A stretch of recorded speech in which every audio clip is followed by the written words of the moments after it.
नमस्कार दोस्तों, टॉप साल थे 1897। नॉर्थ ईस्ट की धरती कांप रही थी। आसाम और आसपास के इलाकों में भयानक भूकंप से सारी पूरी धरती ही हिल गया नॉर्थ ईस्ट की। उसी समय पर ही त्रिपुरा की पुराना राजमहल दीवारों टूट गई और गुम्बद गिर गई और राज परिवार बेघर हो गया। राज परिवारों के लिए रहने के लिए कुछ भी नहीं बची, सबकी सब टूट गया भूकंप की वजह से। लोग कहते हैं रात भर चेकॉन की आवाज महल के अंदर डैरों में गूंजती रही। तब यानी उसी समय पर ही त्रिपुरा को सिर्फ एक नया महल नहीं, एक ऐसी पहचान की जरूरत थी, जो एक नया महल बनने के लिए जरूरत थी, जो भूकंप आने से भी उस महल का इतना ज्यादा स्ट्रक्चर स्ट्रॉन्ग होना चाहिए, नहीं गिर सकता है। फिर शुरू हुई एक सपने की। महाराजा राणा किशोर माणिक्य ने फैसला किया एक ऐसा महल बनाएगा जो सिर्फ इमारत नहीं होगा, त्रिपुरा की एक ऐसी शान होगा। 1901 में तैयार हुआ एक बाबिया महल। ब्रिटिश आर्किटेक्ट ने डिजाइन किया मुगल और यूरोपियन स्टाइल का एक संगम। सफेद रंग की चमक, शीशे की जहील मिलाहट और बीच में एक बड़ा सा दरबार हॉल। लेकिन हर चमक के पीछे कुछ अंधेरा भी होता है। कहता है इस महल की कुछ कमरे ऐसा है जहां आज भी सन्नाटा ज्यादा गहरा लगता है। ये महल सिर्फ रहने के लिए जगह नहीं था, यहाँ से ही त्रिपुरा का शासन भी चलिया जाता था। यही फैसला होते थे, यही दोस्ती और दुश्मन भी होता है। समय बदला। 1949 में त्रिपुरा और भारत एक साथ हो गए, यानी त्रिपुरा ने भारत के साथ रहने के लिए फैसला लिया।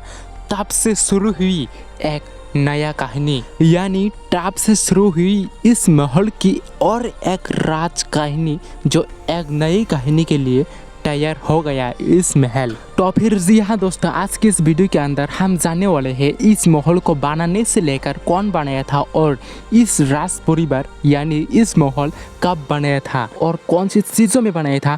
आज के इस वीडियो के अंदर हम लोग इस वीडियो में ही जानने वाले हैं। वीडियो टॉपिक नंबर 1, इस महल को बनवाने का जिम्मा महाराजा राणा किशोर माणिक्य ने उठाया था, लेकिन उन्होंने किसी लोकल कारीगर को नहीं बल्कि उस वक्त की सबसे बड़ी British firm Martin and Burn company को चुना इस महल का प्रोजेक्ट देने के लिए। तब साल थे 1899 में इस काम शुरू हुआ है, लेकिन एक बड़ा सवाल, और 1901 में जाके इस महल सारे पूरे बन के तैयारी हो गई, यानी 2 साल के अंदर ही इस महल का कंप्लीटली किया गया। और एक बात, मिक्स आइडेंटिटी इस महल में है, रोमन, ग्रीक और मुगल स्टाइल का ऐसा संगम जो इंडिया में कहीं नहीं मिलता। लेकिन इस महल की असली ताकत इसकी वो हिडन मटेरियल्स है जो इसी किसी क्वालिटी की कम नहीं बनती। यानी इस महल ने इंडिया के जितना भी राजा ने महल बनाया था उस महल की कम, यानी इंडिया की किसी महल की कमी नहीं थी जो इस महल को टक्कर दे सके। इतना ज्यादा स्ट्रॉन्ग स्ट्रक्चर से बनाया गया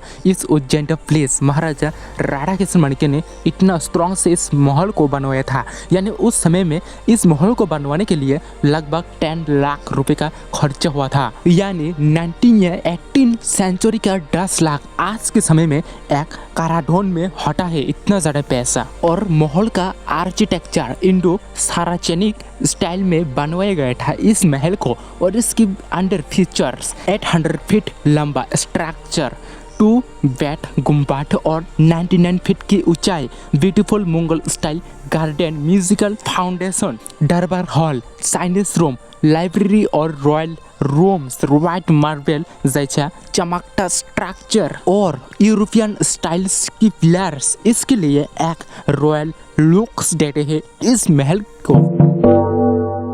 तो चलिए दोस्तों, आज के इस वीडियो के अंदर हम दूसरे टॉपिक पे जानेंगे जो कौन सी चीजों में बनाया गया था। Topic number 2, red laterite bricks यानी लाल ईंट।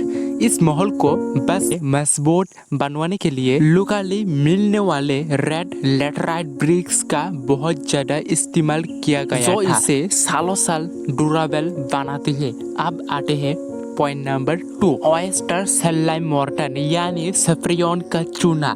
उस जमाने में मॉडर्न सीमेंट नहीं होता है, इसलिए ईंटों को जोड़ने के लिए एक स्पेशल लाइम मोर्टार चूना यूज किया गया था। ये चूना ऑयस्टर सेल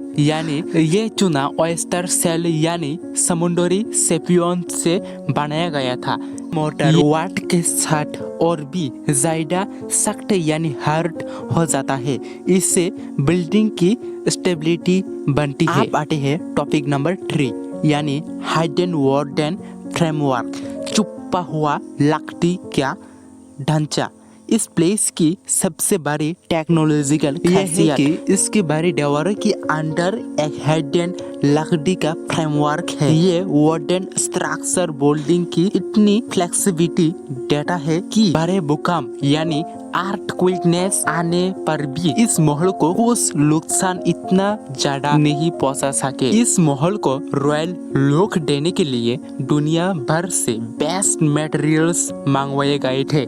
मार्बल और टाइल्स, महल के फ्लैट्स यानी फ्लोर पर फाइन क्वालिटी की मार्बल और खूबसूरत टाइल्स लगाई थी। इसमें और एक फेमस चाइनीज रूम भी है, जिसकी साथ सीलिंग्स और टाइल्स को डायरेक्ट चाइना से बुलवाया गया थे, सांस कारीगरों ने बनवाया था। जी हाँ दोस्तों, और एक बार बेल्जियन ग्लास और कारपेट वर्क उज्जैन प्लेस में आर्चेट और वर्क सीलिंग्स, लकड़ी की आकर्षक गेट और बड़े नक्शे वाले दरवाजे हैं। महल के कुछ हिस्सों में स्पेशली इंपोर्टेड बेल्जियन ग्लास का इस्तेमाल किया गया था। तो दोस्तों, ये था टिपरा की प्राइड उज्जैन प्लेस का कंस्ट्रक्शन का रहस्य। यह ऐसी एक बिल्डिंग है जो भूकंप आने से भी कुछ भी नहीं होगा। लोकल रेड ब्रिक चैंपियन का चूना, लकड़ी का आर्टिक्विक प्रूफ ढांचा और चाइनीज बेल्जियन लग्जरी का एक परफेक्ट ब्लेंड देख रहा है। त्रिपुरा का एक हिस्टोरिकल प्लेस यानी उज्जैन प्लेस महाराजा राणा किशोर माणिक्य का बनवाया हुआ था। इस महल इतना ज्यादा स्ट्रॉन्ग है कि यहाँ पे भूकंप आके भी इतना ज्यादा नुकसान नहीं पहुँचने वाले।